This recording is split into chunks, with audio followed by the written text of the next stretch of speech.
Here we want to add negative 5 over x minus 2 plus 3 over x minus 1.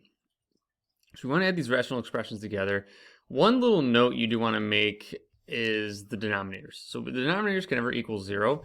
So in this case, if we set each denominator equal to 0, and then we solve, so x equals 2 and x equals 1, just adding the 2, adding the 1.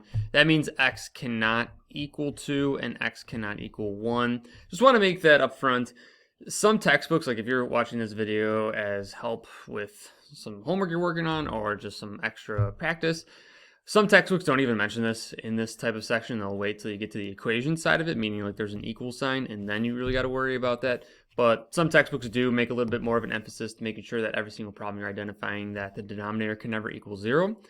And sometimes they'll even just start a section and then not even address it ever again until equations. So I'm just kind of being upfront about that, is that I'm not going to emphasize this crazy or anything, just making you know that the denominator can never equal 0. But let's just go ahead and solve. All right, so I'm just going to make a little side note here. X cannot equal 2. Computer lagged a little bit there. And x cannot equal 1. Okay. I'm going to go ahead and erase this. So now we want to add these expressions together. So remember, when we're adding fractions, we want to make sure the denominators are the same. And in this case, they're not. X minus 2 and x minus 1.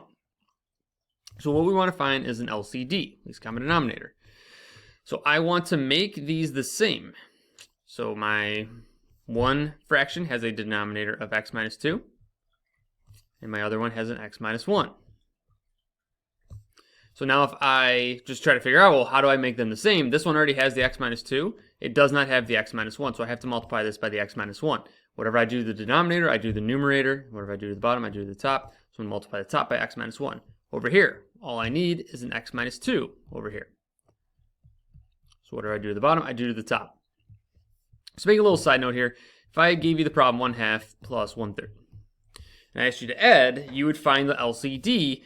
And there's a number of different strategies of doing this, of identifying, well, 2 goes into 2, 2 goes into 4, 2 goes into 6, 3 goes into 3, 3 goes into 6. So then you understand, like, okay, well, if both 2 and 3 go into 6, my least common denominator would be 6. And then the actual process of that, the drawn out process, is 2 times 3, just multiplying the two denominators together. That's usually a good strategy, but not always the best strategy, just depending on the denominator.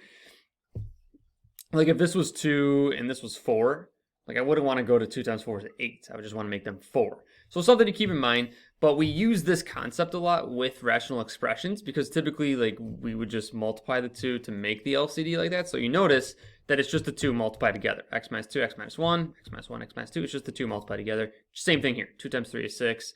So it's kind of like the same concept. Whenever you're working with rational expressions, just break it down into terms of just easy, manageable fractions. Like don't get too caught up in the complicated nature of rational expressions. So now that we identified that we have our LCD of x minus 2, x minus 1 multiplied, now we just have to go through and finish this up. So I'm going to do negative 5 times x, negative 5 times negative 1, 3 times x, 3 times negative 2. So negative 5 times x is negative 5x, negative 5 times negative 1 is positive 5. This is plus. And this is all over the LCD of x minus 2, x minus 1.